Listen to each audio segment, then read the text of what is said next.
Hey, thanks very much for joining. I'm Dr. Kishan Rees and I'm a doctor. I've been a doctor for 11 years and I feel absolutely obligated because I just see so much bad practice to tell you how to take these off and put them on, in fact.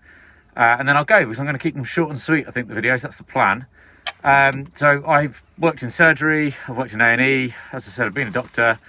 I'd like to think I kind of know what I'm doing. And I certainly know more than having a hammock mask or a face mask over your forehead or whatever, because unless you do it properly, you might as well not be doing it at all. So please like, share, comment. I'm a little bit out of breath because I walked to the car quickly in a mask. So people should understand that if you do have a respiratory condition like asthma or COPD, you might not be able to. Like the World Health Organization was saying things about respiratory etiquette, i.e. don't cough, don't sneeze, don't kind of get in people's faces and stuff with because the virus is spread by respiratory and droplet infection in small enclosed spaces. The next thing really needs to be is a mass public education campaign in terms of masking and how to do it. Now that this mask is on, I'll tell you how to take it off first because that makes more sense. You shouldn't touch any of this blue area. The blue is for outside because it's wet, so it's a rainy day and it's waterproof. The white is for inside because it's absorbent, and if you cough into it, it will keep it. These really should be used as single-use things, right? So there's a little bit of leeway in there in terms of inside now. I'm kind of sweaty, my face, I've some noses and snot's coming out. Not the greatest thing that you want to know about. I appreciate that. So I'd get rid of it. If you put it on and off and you don't really use it, you might be able to get a couple of uses out of it. That's fine. But don't touch anything around here. Also, if you can get a seal around here properly, then what that means is when you put your glasses on, they don't steam up. And that's really important because if your glasses steam up, you're going to be wanting to touch it or move it or whatever, okay? So to take the mask off, you want to hold it as far away from the business end of things as possible. Take it out like that. Oh, good to breathe. And get rid of it. Chuck it, okay? You want to sanitize your hands before and after with alcohol gel if you can. And yeah, that's great. So, the MoFo bit is mask or face outcome. And the outcomes are not good.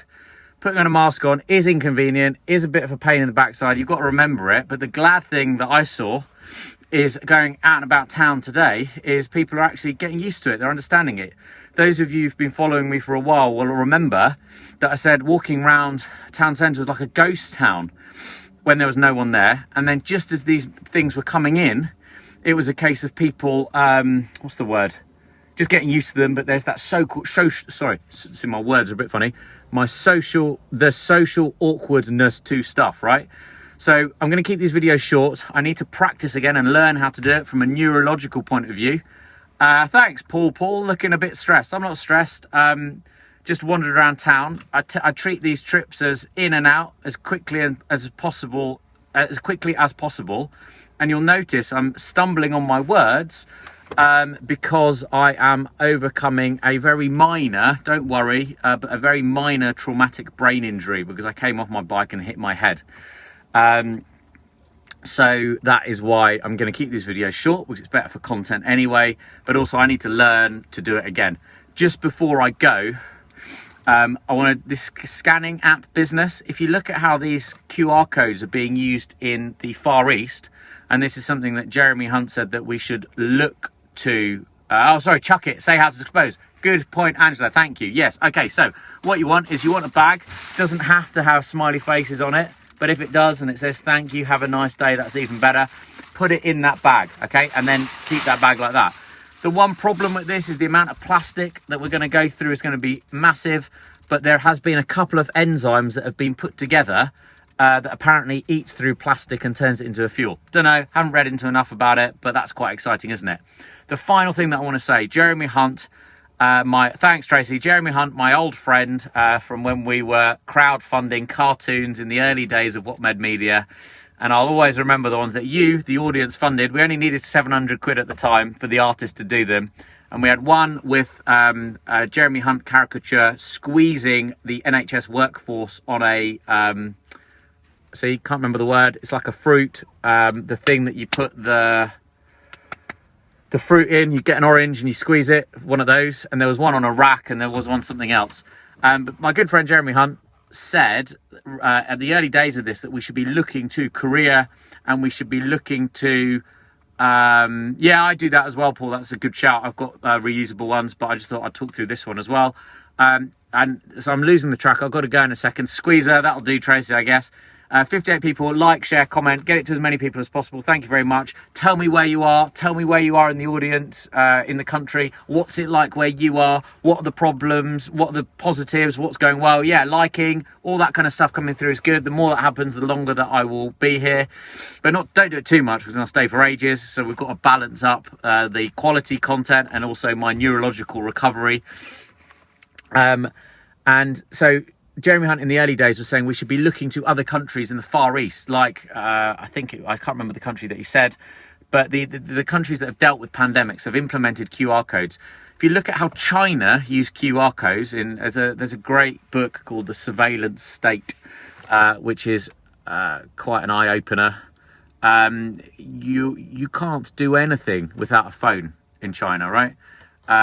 Interestingly, there's Bloomberg articles from early on in this where 21 million phone numbers connections disappeared from China, and it is absolutely impossible to live a normal functioning life in China without a phone. So I'll let you guys make the assumptions, and maybe you can talk about it in the comments below. What do you think? Where did the 21 million missing phone numbers in China go? Because nobody's talking about that. But anyway, in China, they have systems where you have QR codes and you have to do it all the time.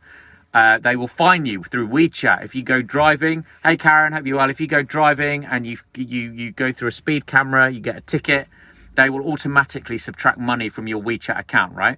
Jeremy Hunt was talking in the early days of this that we should be looking to China in terms of how we implement that QR code. Now you will see out the shops, I haven't been out for a few weeks, but I've seen now that they're just opening it up, which is a good thing that we've got these QR codes. Don't get me wrong, I'm not going on some crazy civil liberty rant that we shouldn't be trusting them with our data because whatever, that's crazy. We should be doing it, right? But we have an opportunity where we can be good, compliant citizens, where we look after ourselves and those around us by wearing masks, washing our hands and keeping away from each other while vaccines or drugs or the virus dies out or whatever, right? Just in this interim period, right? Because I promise you, if we don't, and this is a very negative, somber point to end on, I say I promise you, I can't promise you, I don't know, but I bet you that if the numbers aren't coming down, if the numbers don't get better, it will become draconian. You've got to scan in and scan out to get in and out or anywhere, right? Which, let's just do it on a basis of trust, and let's do it on a basis of where our civil liberties are protected, but also we're doing the right thing for society and those most vulnerable. And you know what that means? That means get your bloody face out of your phone when you're wandering around, okay? You cannot do this safely if you're like that. So when I'm out and about, I have my watch, I have an earpiece in, which I've lost somewhere, it doesn't matter. And I do it by voice, and I don't look at, yeah, that's great. Disable the internet function. Brilliant. That's really good. Wow, some new people watching. Forbicilius, that's a cool name. I don't think I've said it right. Kay Scott, Stuart Pearson, Matthew Howe, Dawn Pretty, Maxwell, Paul Fluckiger. That's great. I made a meal of that name as well. Sorry. Interestingly, though, from a neurological point of view, names is something that I'm just going to turn the car on so my thing it also makes me go. But neurologically, right, names has always been something that I've struggled with from my neurodiversity because I'm a newly diagnosed dyslexic or a late diagnosed dyslexic when I was 31 years old. And I got through medical school, well, GCSEs, A-levels, medical school, amazingly without getting chucked out. Not for lack of trying, but just because the educational style that I had was too inefficient and difficult and it wasn't as good. So I got through all of that, kept on failing surgical exams, but I know how to put a mask on, so that bit's fine. I passed that bit many times. It's the other bits I didn't do very well on, the multiple choice questions.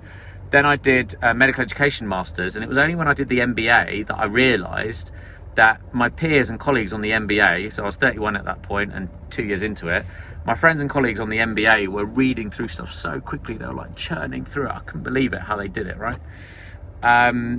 So at that point, I thought I might as well get tested for dyslexia to see whether there was a problem. And there was, because I had severely dyslexic traits with highly advanced coping strategies, and technology has been the absolute great leveler for me for that. So I'm eternally grateful. And the other reason that I did it was because, again, you actually, thank you very much, the viewer, the great British taxpayer, paid for my educational psychologist assessment so that I could get a diagnosis of dyslexia and start getting the help and support that I needed in the workplace, believe it or not, because I was getting into all sorts of difficulties. Where people didn't want to consider that it could be dyslexia. I've got a great letter from a member of somebody in senior position of authority. I'm not ready to tell this story yet, but I will one day, where I wrote back to them and I said, look, some of the issues that you've raised may well be due to my dyslexia. Why don't I get tested? And hey, JP, why don't I get tested and come back to you? The answer I got was no. Dr. Rees, you appear to have come up with an option that was not available. You either sign a bit of paper saying that you're the problem, or we have a formal investigation. And although it wasn't in the letter, it was written or said, there was a sort of an implied threat where it said the longer it goes on for, the more severe the sanction would be, which is nonsense. But anyway, I digress. And I'm pleased to be able to digress because A, my memory is intact, and B, I can articulate it without stumbling over too many words.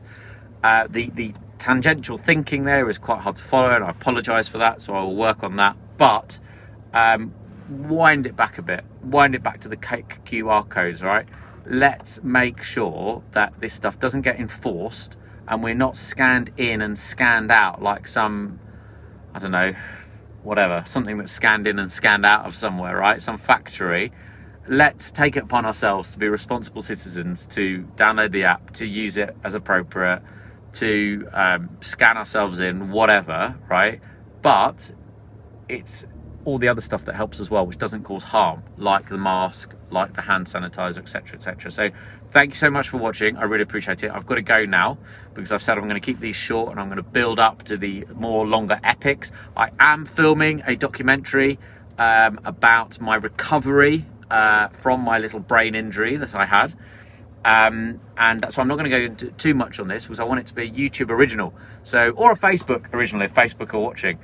Filmed on iPhone, minimal budget, not needing any money for it. I've got the skills myself, I've got the tech myself, but I think there are people out there with far worse brain injuries than I've had, and if I can share my story, then we could make a resource that could help people, right? So we're not going to be doing it publicly, and at the moment, I want to make proper considered content, because at the moment I'm doing it as part of my recovery to learn how to do these again, to make sure that I don't make comments like I did on the other video, which was a slip of the tongue, and I apologise and I'm not going to repeat it, but I've taken your feedback on board. So thank you so much for watching. Tag your mates, tag your friends, keep talking to each other in the comments after this.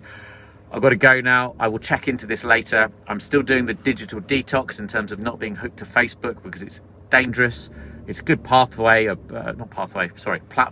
to get people out, but the way that it hacks your dopamine pathway is appalling. So use it a little bit, use it safely.